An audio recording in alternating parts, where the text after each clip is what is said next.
Kejadian pasal 37 ayat 1 sampai 36. Begitulah bunyinya.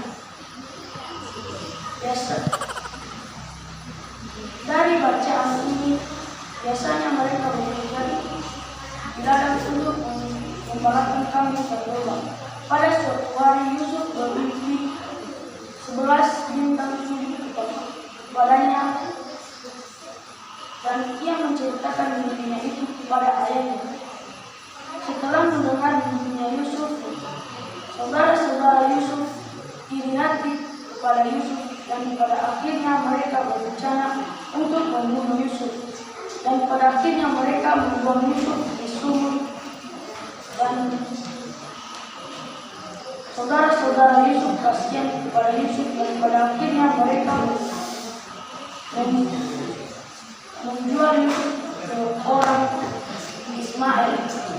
Lalu saudara-saudara Yusuf mengambil jiwa Yusuf dan mencelupnya di dalam domba untuk sebagai bukti kepada ayahnya bahwa Yusuf telah dimakan binatang buas. Sampai di rumah, Yakub memeriksa jiwanya Yusuf, dan Yakub percaya bahwa Yusuf telah dimakan binatang buas. Demikianlah